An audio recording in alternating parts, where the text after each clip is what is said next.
Are you coming to the tree where they strung up a man, the same murder three? Strange things that happen here, how stranger would it be if we met at midnight in the hanging tree? Welcome to Strange Things, broadcasting from the Arkansas Radio Studios in Laredo, Texas.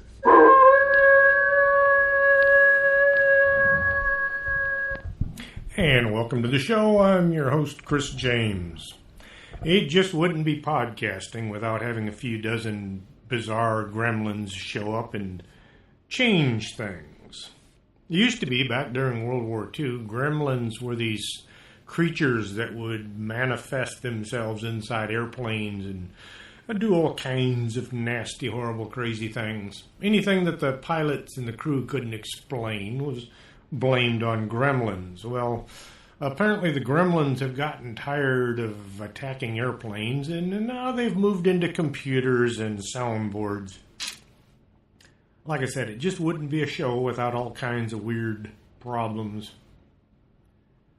Tonight, I'm going to be doing a show that I originally did back in October 2016.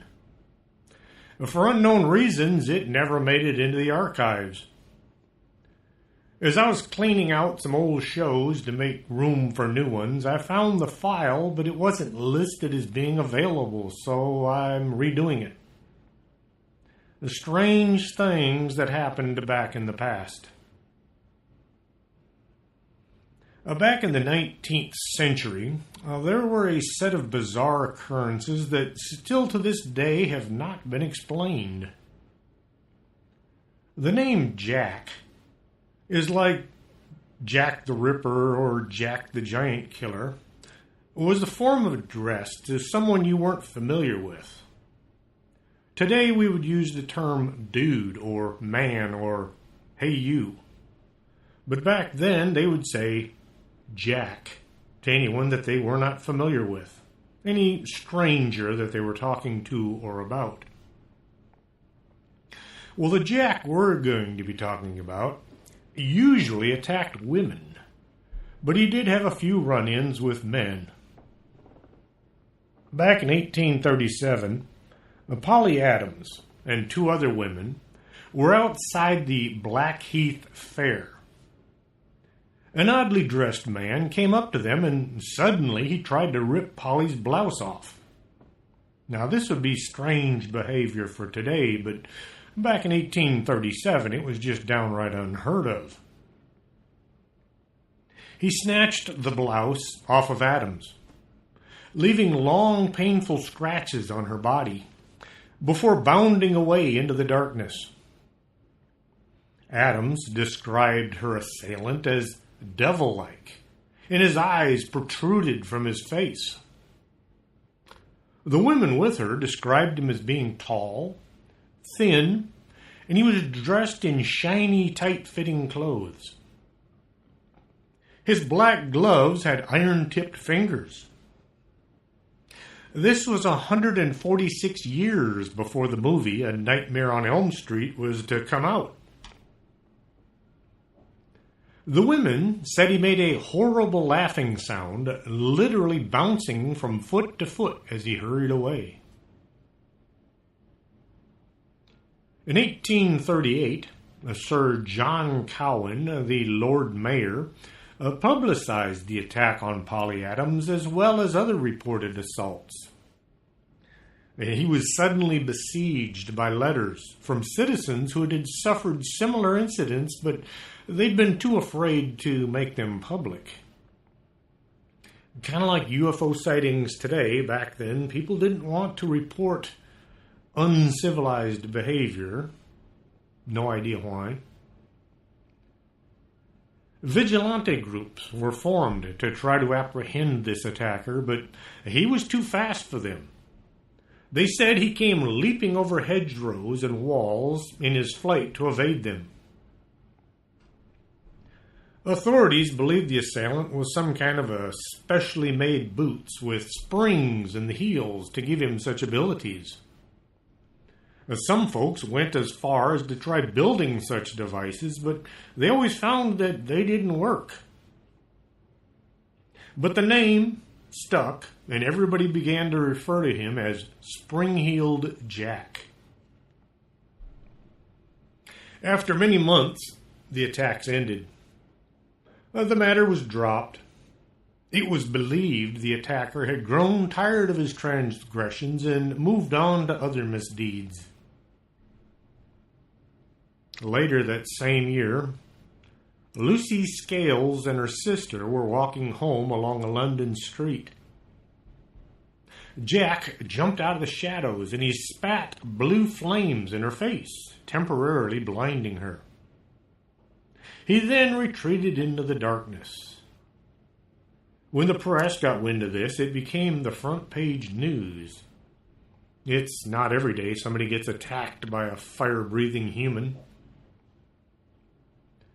Jane Alsop heard a knock at the door, and someone was saying they were a police officer. He needed her to bring a light. He said they had caught Springheel Jack. Well, Jane ran outside, eager to be of assistance. She handed the candle to a tall, thin man standing at the gate. Even though he wore a helmet and a cloak like a police officer, when he took the light and held it close to his body, Alsop could see he was wearing tight white oilskin clothing and had glowing red eyes.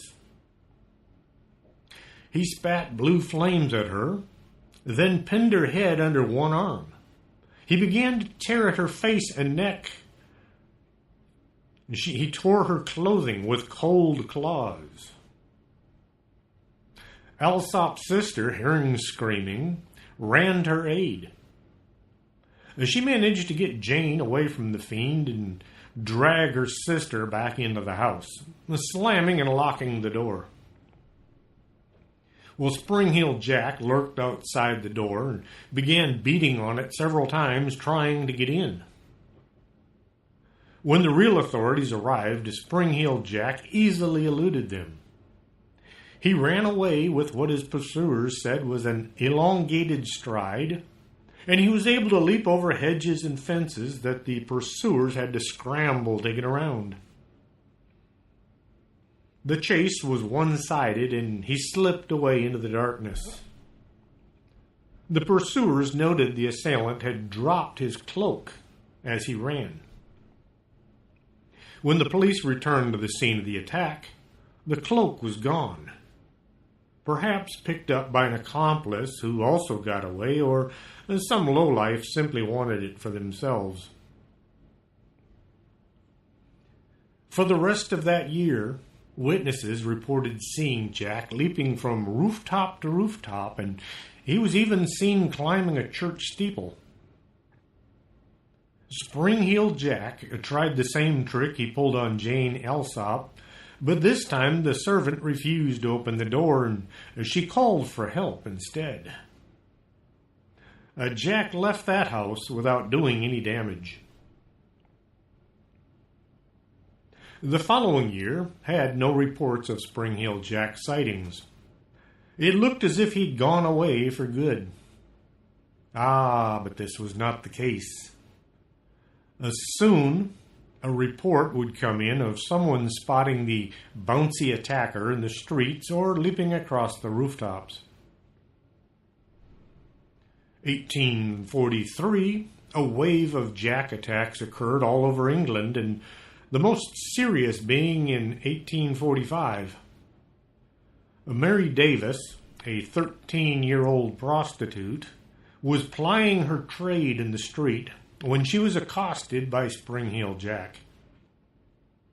The man tore at her clothing and attempted to drag her along the street. Mary managed to pull free from his iron-tipped clutches, only to fall backwards into an open sewer. Ugh. She drowned before anyone could come to her aid. The Springheel Jack had now become a murderer. Sometime in 1870s, Springheel Jack accosted a group of sentries. He slapped them across the faces before jumping up on top of one of their sentry boxes. He then bounced into the air and was away before any of the soldiers could catch him. They did manage to get off several shots at him, but they didn't manage to hit. The townspeople began to set traps or try shooting at him. This was met with a maniacal laughter that Springheel Jack was now known for. Jack was transformed from the villain to the hero as far as the papers were concerned.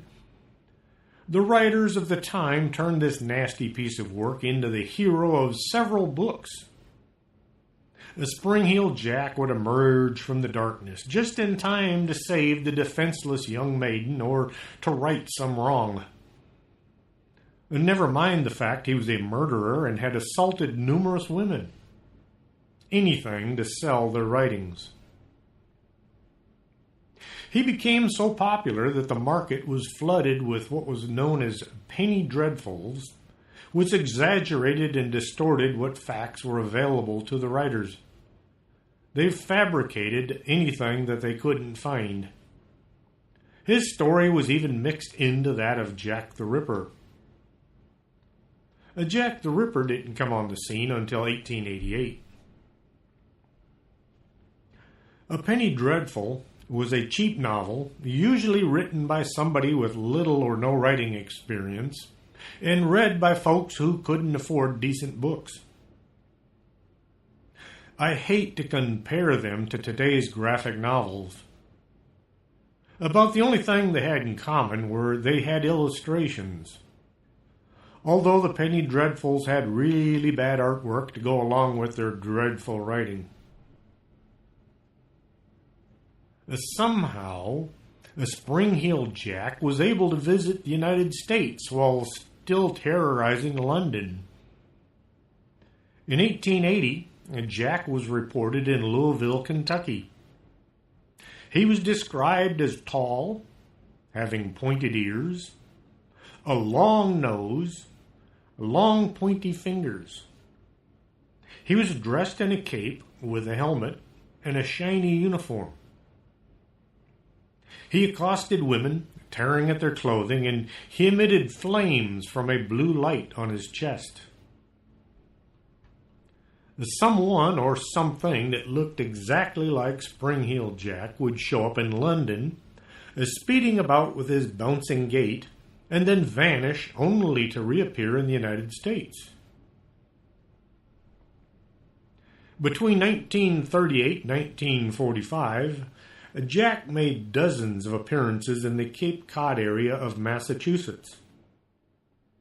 Once more, he was shooting flames from his mouth rather than from his chest. In Princetown, Jack was seen running through the streets, forcing pedestrians off of the pavement. When a dog cornered him, the animal's owner blasted Jack with a shotgun at point-blank range. The Springheel Jack gave out his maniacal laugh and jumped over an 8-foot-high fence and ran away. There was no sign of the blast having any effect on Jack. The police report said there was no evidence the buckshot had done any damage whatsoever to the suspect's chest. A Springheel Jack may have come to Texas at one point in his career. A shadow was seen crossing a Houston lawn in 1953.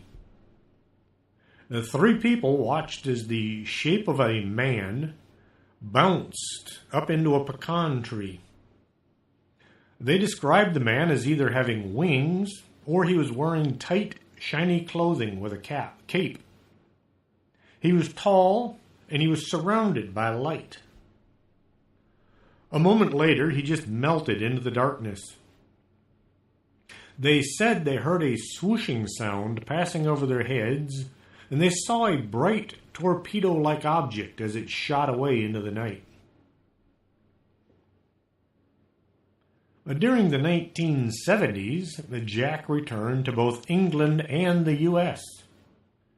1973, a family in Sydney, North Carolina, reported a gaunt, long-haired man with pointy ears and glowing red eyes bouncing as he moved along the street.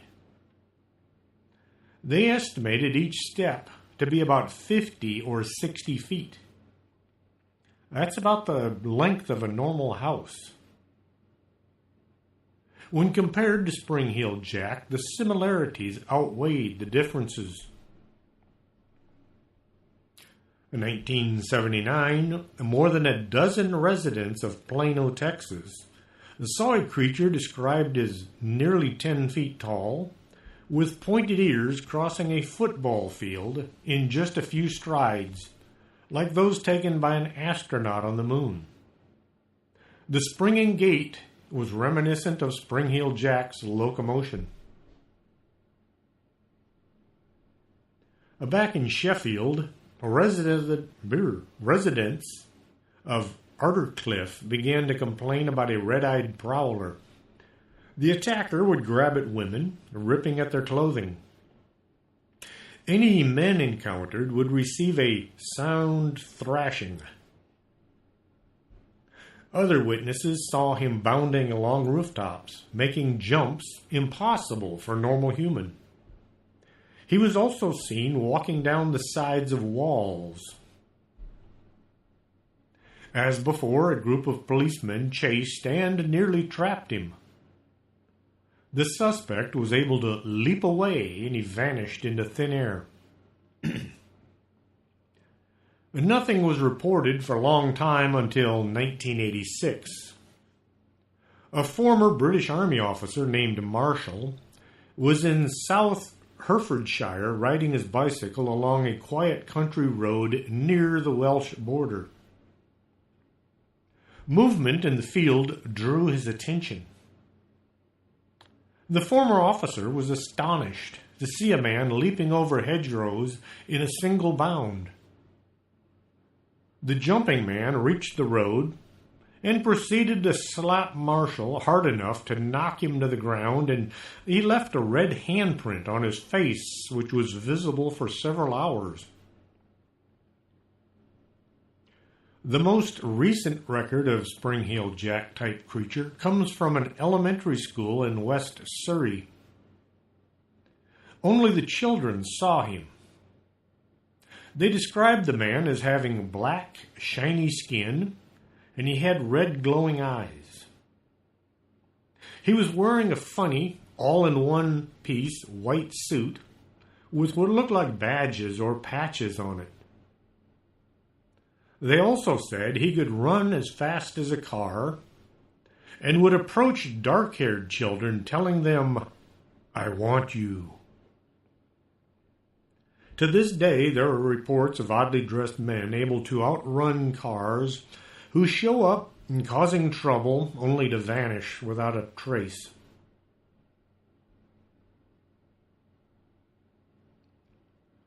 The next strange case is called the Mad Gasser of Matoon. He is also known as the anesthetic prowler. The anesthetic prowler. My tongue is going on strike. The phantom anesthetist. Who makes up these words? The Mad Gasser of Roanoke. That's Roanoke, Virginia. He's sometimes simply called the Mad Gasser. These are the names given to a person or people believed to be responsible for a series of apparent gas attacks that had occurred in Beautetcourt County, Virginia during the early 1930s and in Mattoon, Illinois during the mid-1940s. Seeing as this story really begins in Virginia, I think the name Mad Gasser of Roanoke should be used instead of Mattoon. or even the Virginia Gasser. I thought of calling him the secret gas passer, but that name is already in use. The first incident took place 60 miles northeast of Floyd, Virginia, where some of my family live today. The Huffman family lived in Haymakertown, Botet Court County, Virginia. On December 22, 1933, at about 10 p.m., Mrs. Huffman detected an unusual odor. She was then overcome by nausea and a severe headache. About an hour later, the odor returned. This time, Cal noticed it as well, and he also felt the effects. Cal thought maybe the gas line was leaking, and he contacted the authorities. The police checked things out, but they found no cause of smells or side effects. Back in the 30s, you didn't call the gas company or the electric company or for an ambulance. You called the police. They were kind of responsible for everything. A third attack occurred around 1 a.m., this time affecting the entire house. In total, 8 members of the Huffman family were affected by the gas, along with Ashby Henderson, who was a guest staying with them that night. Their symptoms included headaches, nausea, a facial swelling, and constriction of the mouth and throat. Their daughter Alice suffered a more severe reaction to the gas than the other residents. Her throat became so constricted that she stopped breathing, and she had to be resuscitated. She also suffered convulsive fits for several weeks after the attack. A local physician recorded at the time that he believed this was most likely due to anxiety brought on by the attack rather than the effects of the gas itself. The next recorded incident occurred in Cloverdale, Virginia, on December 24th. Clarence Hall and his wife and their 2 children returned from a church service at about 9 a.m. They detected a strong, sweet odor, and they immediately began to feel weak and nauseated. Police investigating the case discovered there was a hole in the wall near the rear window. This was also where the smell of gas appeared to be the most concentrated. The police figured the hole had been used to inject the gas into the house. Another incident occurred on December 27th in which Troutville, Virginia resident A. Kelly and his mother reported similar signs and symptoms to the Huffman and Hall cases.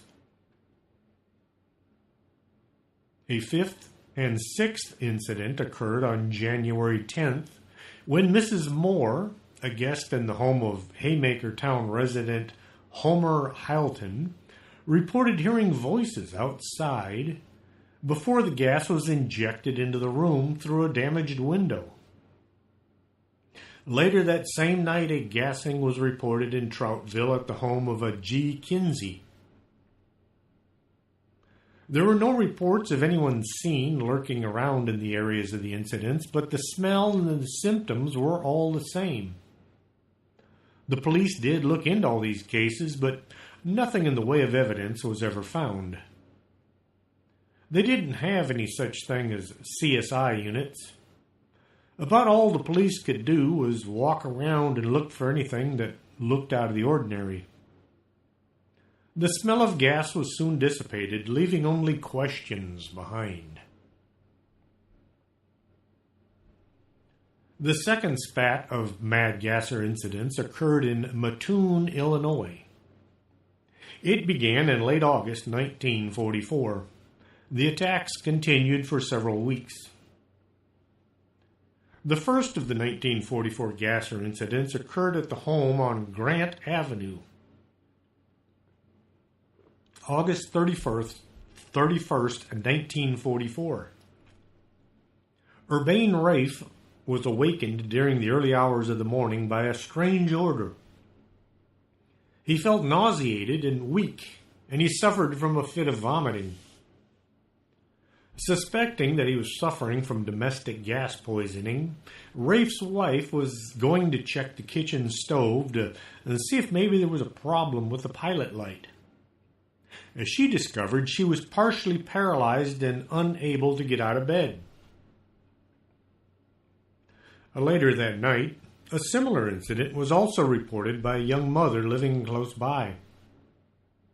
She was awakened by the sound of her daughter coughing, but she found herself unable to get out of bed. She felt too weak to even attempt to go see what was wrong with her daughter. The next day, September 1st, there was a third reported incident.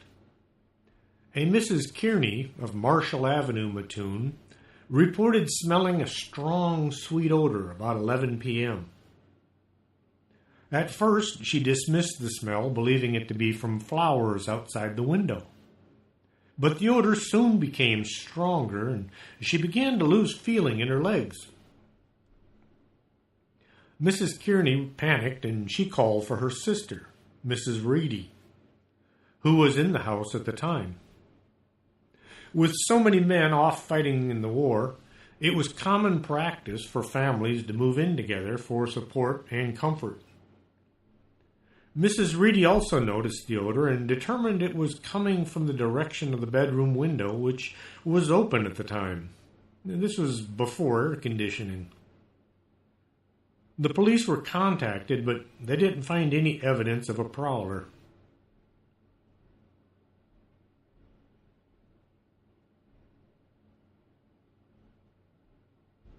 Around 12:30, Bert Kearney, Mrs. Kearney's husband, who was working as a cab driver, came home, and as he was pulling into the driveway, he thought he saw some unidentified man hiding close by one of the house windows. The man fled, and Kearney was unable to catch him. And Kearney described the prowler as being tall, dressed in dark clothing, and wearing a tight-fitting cap. This description was reported in the local media, and it became the common description of the gasser throughout the Matoon incident. The gasser had also been described as carrying a flit gun, an agricultural tool for spraying pesticides, which he purportedly used to expel the gas. You've seen a flit gun, you just don't know it. Anytime a cartoon character uses a hand pump sprayer to attack their opponent, it's a long, thin cylinder with a can set sideways at the tip. As air passes over the can, it picks up the chemical and sends it spraying. Bugs Bunny and Porky Pig and a few others have used these contraptions in their cartoons. After the attack, Mrs. Kearney reported suffering from a burning sensation on her lips and throat, which were attributed to the effects of the gas. Initially, it was suspected that robbery was the primary motive for the attack. At the time of the incident, the Kearneys had a large sum of money in the house, and it was surmised that the prowler could have seen Mrs. Kearney and her sister counting it earlier that evening. Local newspapers incorrectly reported this as being the very first gasser attack, and that's why it's called the Mad Gasser of Matoon instead of the Mad Gasser of Roanoke. In the days that followed the Kearney attack, there were half a dozen similar attacks, though none of the purported victims were able to provide a clear description of the prowler, and there weren't any clues found at the scene of any of the attacks.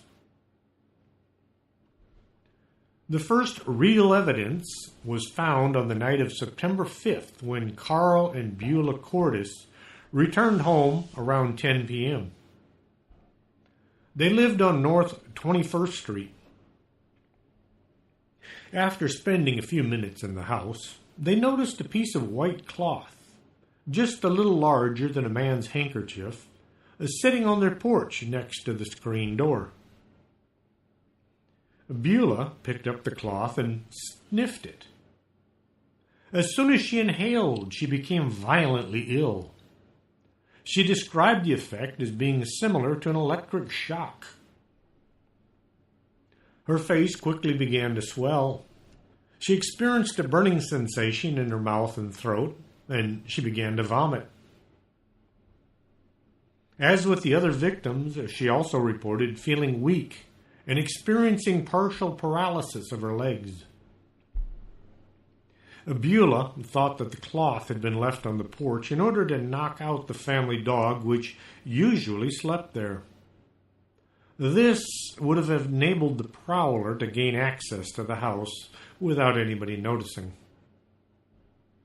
Well, I'm going to take a brief pause here and play a couple of commercials and drink some coffee, so don't go away. We'll be right back after this.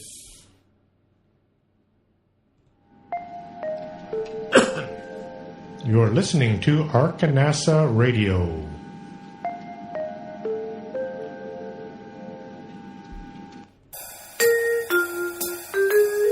Makeup isn't something you want to just smear on and hope for the best. You might come out looking like Lon Chaney. Call Lourdes James, independent beauty consultant, and get a free makeover to see how makeup should be done. 956-723-3019.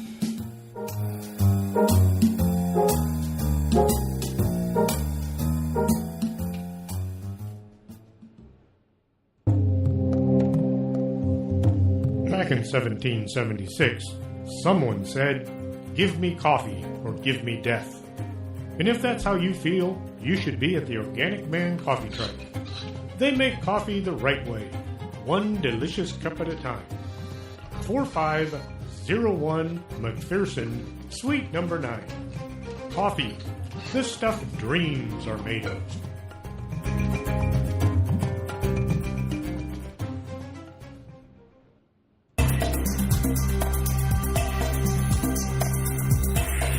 Did you hear a bump in the night and you think it just might be a ghost? Contact the Laredo Paranormal Research Society at laredoparanormal@hotmail.com. That's the LPRS for all your otherworldly needs.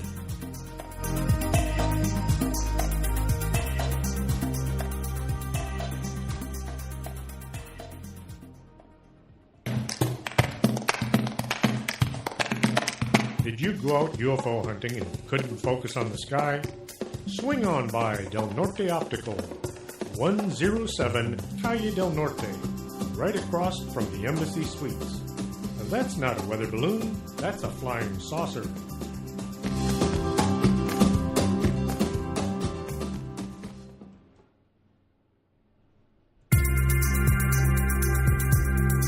This is Arkanasa Radio you've been listening to.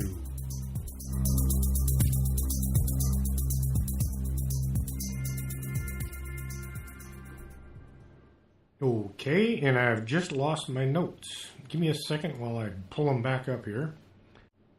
And like I said, it just wouldn't be a podcast without gremlins running around the studio messing with things. My notes on my other computer simply vanished. Okay, getting back to the strange gasser. The cloth that they found on the porch was analyzed by the authorities, but they couldn't find any chemicals on it that could explain Beulah's reaction. Once again, they couldn't exactly send it to a lab. About all they could do is pass it amongst the different police officers and everybody take a sniff and see what happens. Believe it or not, that's how they used to do things.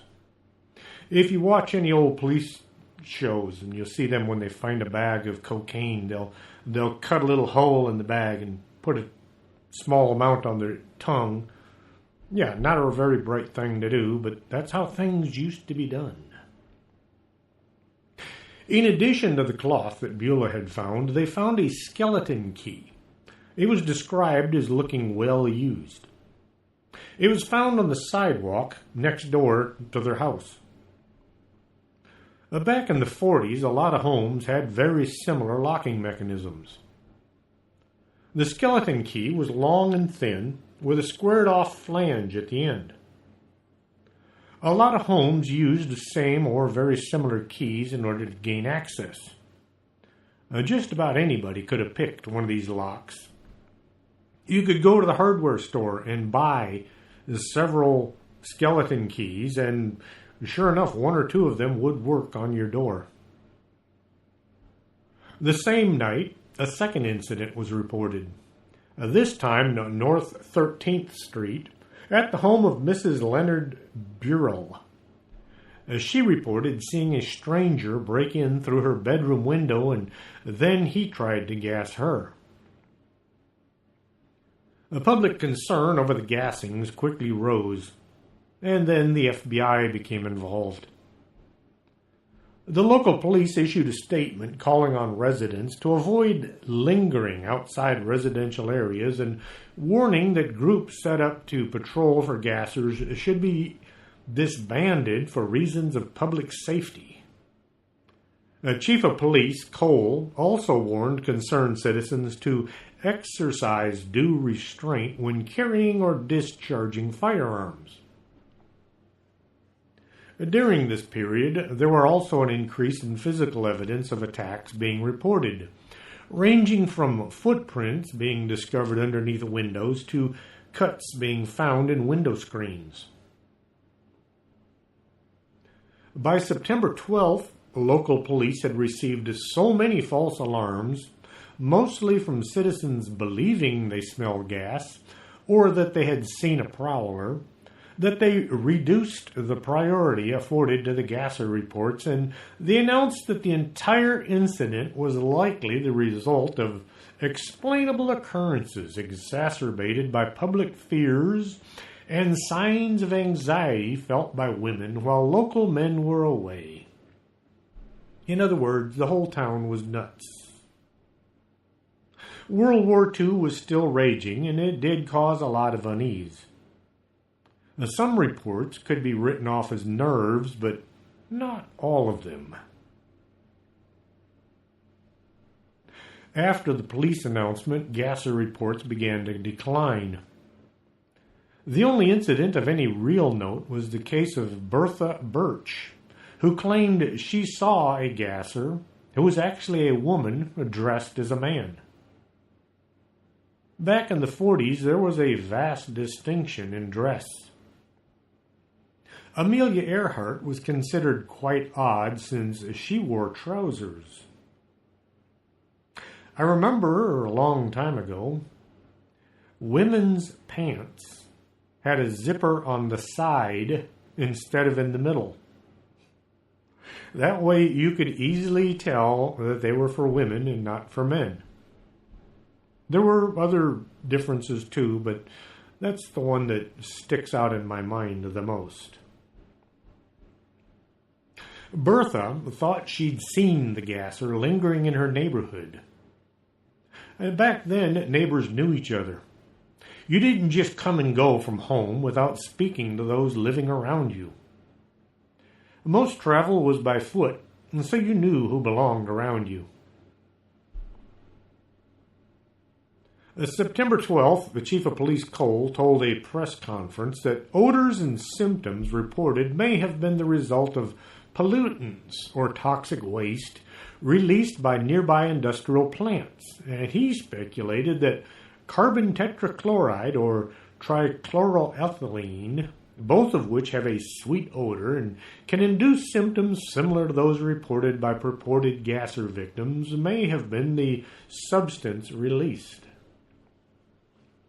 In response to this statement, Atlas Imperial, the primary company implicated in this affair, released a statement of its own, saying that their facility had only 5 gallons of carbon tetrachloride in stock, which was a firefighting gas. Atlas Imperial officials also denied that any quantities of tetrachloroethylene, which was an industrial solvent used by Atlas, could be responsible for the sickness in town.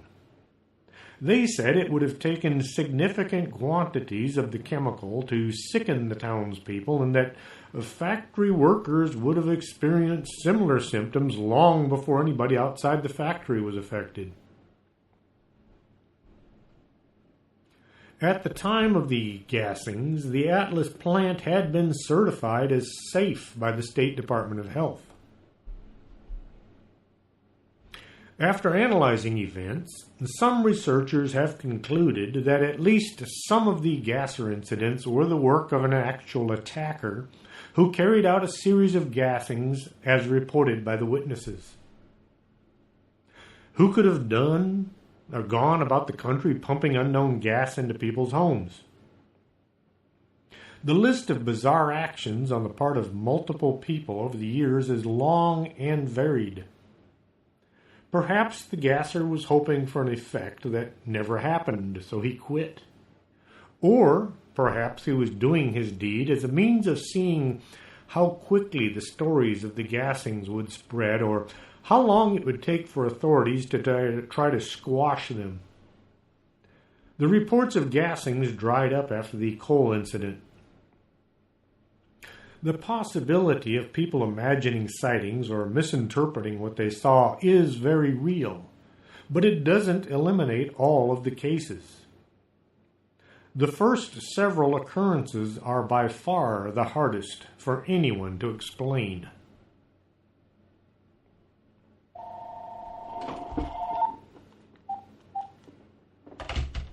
I don't know who it is that calls every time I'm on the air, but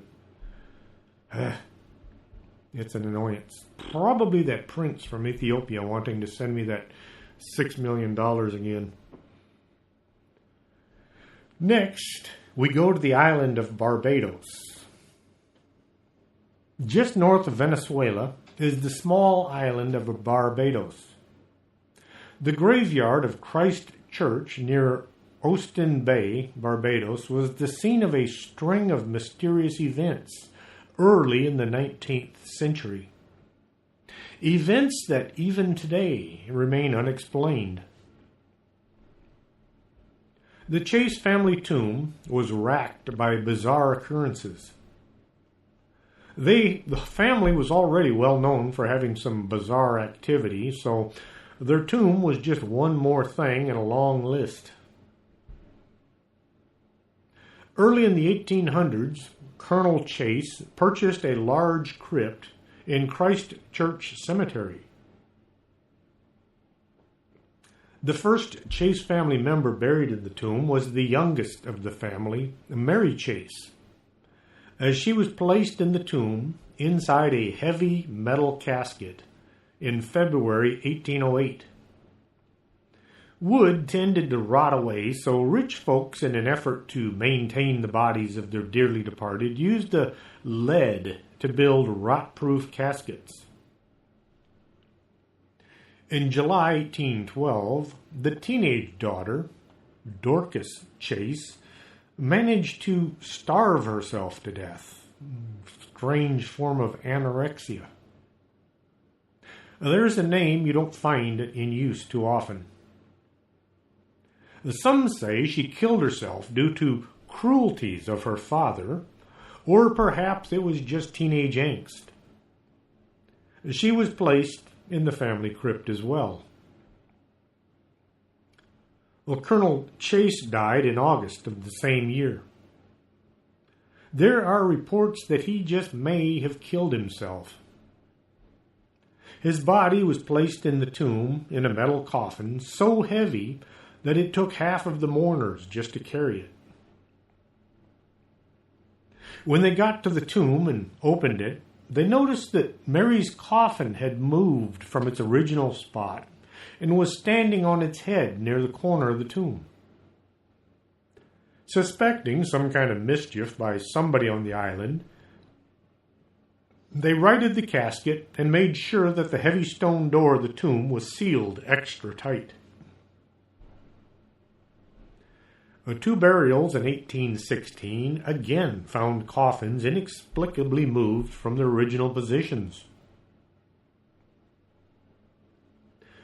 Shortly after one of the burials, a woman in the graveyard heard frightening sounds coming from the Chase tomb. Her horse became so terrified that it began foaming at the mouth. Just a few days later, several horses in the area went insane and threw themselves into the bay. In July 1819, a relative was buried in the crypt, and it was discovered that the chaos in the crypt had repeated itself. The governor of Barbados had attended this funeral, and he was determined to find out what was going on. When the casket had been put right and the tomb was being resealed, the governor put the impressions of his signet ring into the wet cement to ensure that nobody could get into the crypt late at night and move the coffins around. Before the door was sealed, sand was sprinkled on the floor to capture any evidence of trespassers. In April of 1820, the tomb was opened for the final time. The signet ring marks were still clear in the cement, showing that nobody had entered the crypt by the only entrance to the tomb. The man opening the tomb had trouble opening the door. Something was pressing against it from the inside. They had to call for more men to come help with the effort, and finally they managed to force the door open, revealing Colonel Chase's casket was blocking the door, and other coffins were scattered about the room. The sand showed absolutely no marks. In case you're wondering, what's the difference between a casket and a coffin? A casket has 4 sides. It's an oblong box, whereas a coffin has 6 sides. It is the widest where the body's shoulders would fit. Well, the governor had had enough. He called for each coffin in the tomb to be buried elsewhere in the cemetery, and the crypt has not been used since. Many people over the years have attempted to explain away what is happening at this strange moving coffins of Barbados. They said maybe it was an earthquake. If it had been an earthquake, why were none of the other tombs in the cemetery affected? Then they suggested maybe a flood had happened and this had caused the coffins to float about in the room. Well, there was no sign of water inside the crypt. The movement of the coffins of the Chase tomb remains a mystery to this day. Next, we're going to go to Lake Michigan. Like the infamous Bermuda Triangle, where aircraft and ships mysteriously disappear without a trace, Lake Michigan also has a place where an unusual number of unexplained mysteries have occurred. When you search through the Great Lakes to find out about odd occurrences, a part of Lake Michigan offers more than its share of unsolved disappearances of men, ships, and aircraft. If you have an area where weird things happen and you need to define it, a triangle works better than most shapes. If you go from Ludington, Michigan, south to Benton Harbor, then you go west across the lake to Manitowoc, Wisconsin, and then back to Ludington, well, it's a triangle. One strange disappearance is the schooner Thomas Hume, which disappeared without a trace in Lake Michigan gale on May 21st, 1891. They were sailing empty from Chicago to Muskegon, Michigan, in order to pick up a load of lumber. There were 7 sailors aboard, including Captain George Albright. They were all lost at sea. Even though the lake was searched thoroughly, not a stick of lumber or a piece of flotsam from the wreck was ever found. Old sailors speculated that the Hume, a wooden vessel, could not have sunk without some wreckage floating away. To this day, the Hume's disappearance remained unsolved. The wreck of the schooner Rosabelle and its loss of 11 crew members and passengers, who were all members of the Benton Harbor House of David, shocked the nation in the fall of 1921. The wreck was discovered on October 30th, floating upside down by the Grand Trunk car ferry Ann Arbor No. 4. The captain of the ferry said it appeared as if the schooner had been collided with another vessel, but no other ship was found to have been in a collision that week. There were no ships anywhere on the lake showing any signs of having run into somebody else. The aft section of the schooner, where the cabin was wrenched away from the deck, and the ship's rigging was floating loosely about the hull. The mystery of what happened to the Rosabelle has never been solved. In 1937, the ship didn't disappear, but the captain did. Captain George Donner, a skipper of the freighter O.M. McFarland, retired to his cabin after the vessel had cleared the ice-choked straits of Mackinac, and he turned south through the Lake Michigan towards Port Washington. When the steamer neared its destination, a crew member went to Donner's cabin to summon him and let him know they were coming into port. He found the room was empty. There was no trace of Captain Donner to be found.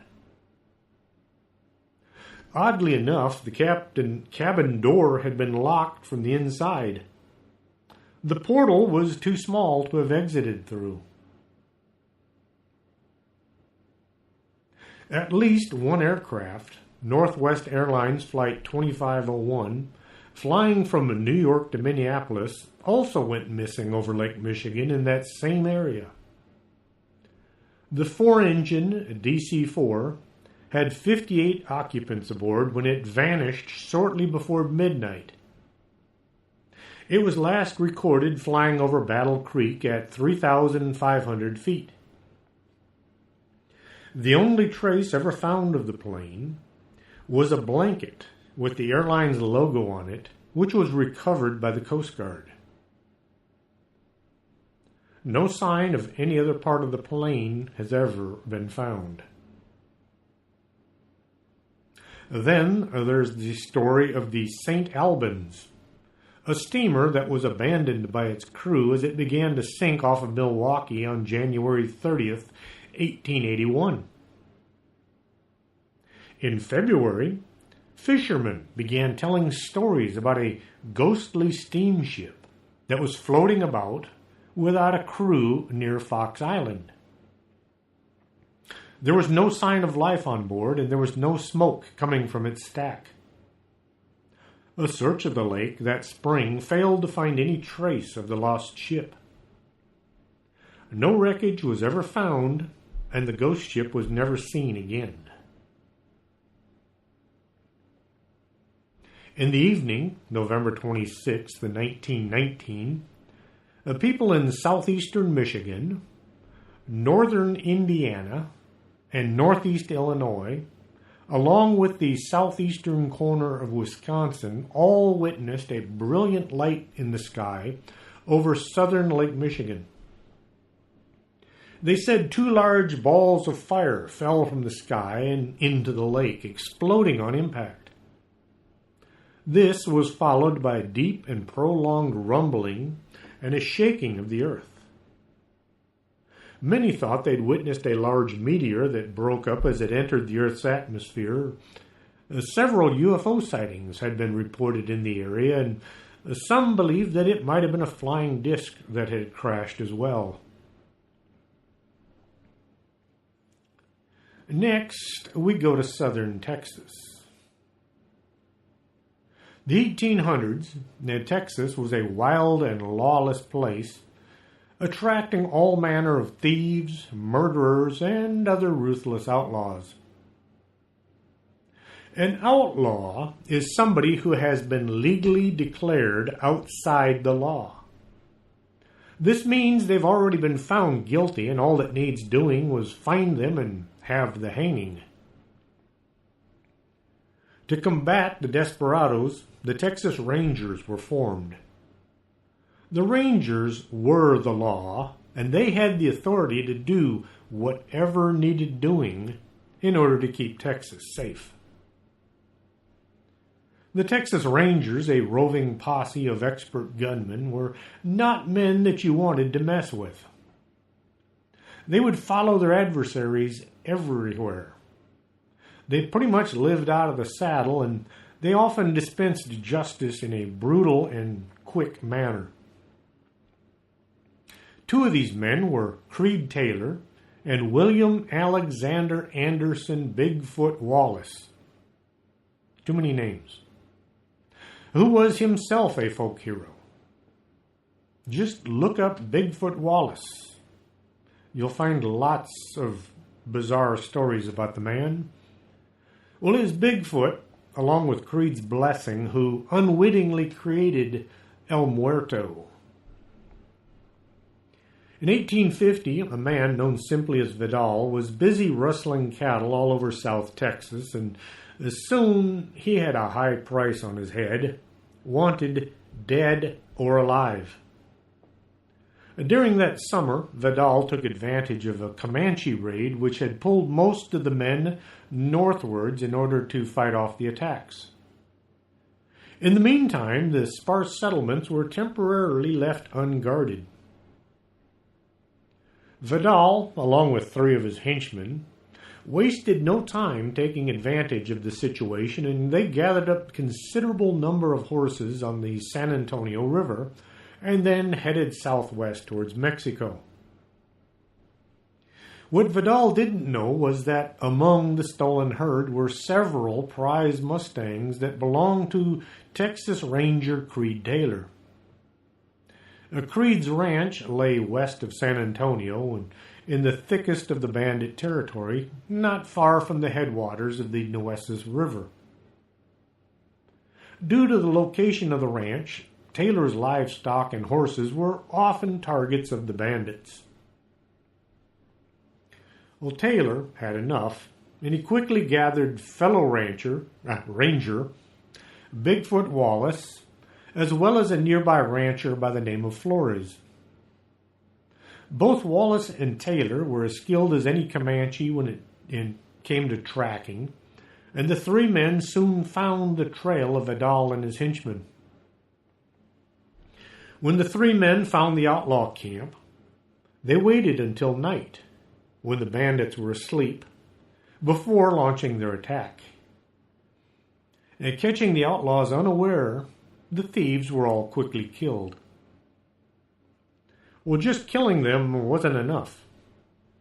The Rangers had tried all types of brutal justice, including stringing bodies up in trees like unearthly Halloween decorations, or chopping them to pieces and then leaving their bodies for animal bait. Nothing had worked to stop the outlaws. In a dramatic example of frontier justice, Wallace beheaded Vidal, then lashed his cadaver firmly to the saddle on the back of a horse. Bigfoot then attached Vidal's head, with the sombrero on top, to the saddle with a long strip of rawhide. The horse was then turned loose to wander the Texas hills with its terrible burden on its back. Soon, stories began to abound about the headless rider seen roaming the countryside, with its head swinging back and forth to the rhythm of the horse's gallop. As time went on, More and more cowboys spotted the horse with its fearsome cargo, and not knowing what it was, they began riddling it with bullets. The horse and its rider rode on, and the legend of El Muerto, the Headless One, began. Soon, the South Texas brush country became the place to avoid, as El Muerto was credited with all kinds of evil and misfortune.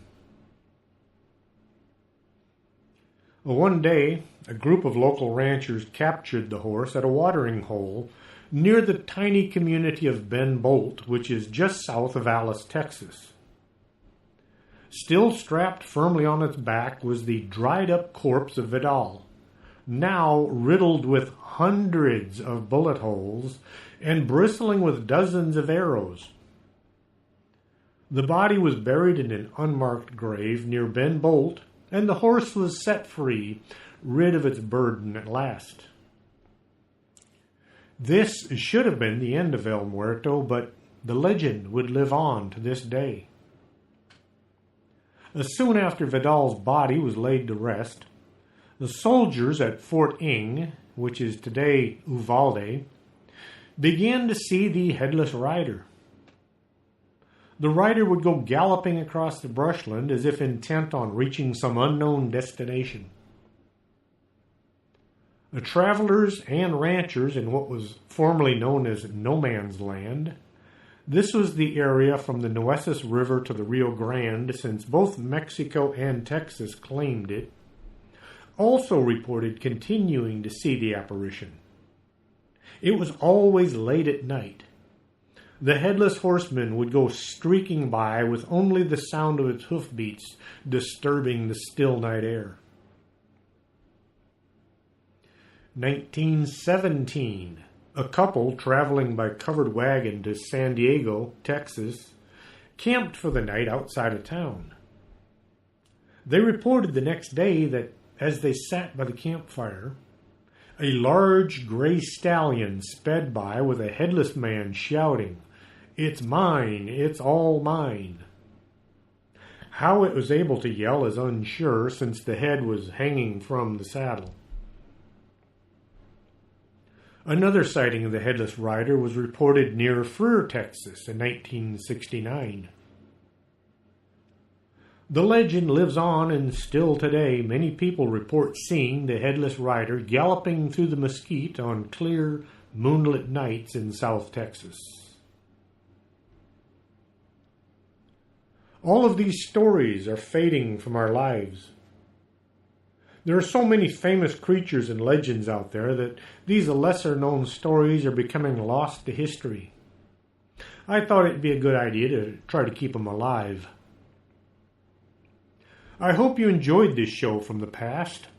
I tried to do a better job of it this time. Where the original show file went, I have no idea. It's just one more strange thing. I've recently embarked on a new book.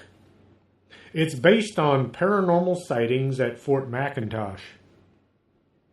I got interested in the fort during the LPRS ghost tours we ran in October. There was so much bizarre activity, and I heard so many stories, I thought I would look for a book on the subject. I soon found there are no books dealing with paranormal activity at Fort McIntosh. As time goes by, these stories are going to be lost. Soon there'll just be a few lines in somebody's memory. This is a part of history. If you took part in any of the tours out at Fort McIntosh, or if you attended classes at the fort back when it was known as Laredo Junior College or Laredo Community College, send me a note. If you have enough information, I'll put it in the book. Try to remember the date and location. Any fellow witnesses would be a help as well. If you don't have any fellow witnesses, not a problem. I'd much rather hear from you. Sometime soon, I'll be visiting the Laredo College to meet with folks who have stories to tell, but I don't have a date set yet. If you want to get your story into the book, or you have friends or family with stories, you can get a jump on things by sending them to strangethings@arcanasa.com. That's ARCANASA. Just think of Noah's Ark and NASA. I'll see what we can do with it. Until next Saturday, this is Chris James. Are you coming to the tree where they strung up a man, the same murder three? Strange things that happen here, no stranger would it be if we met at midnight in the hanging tree.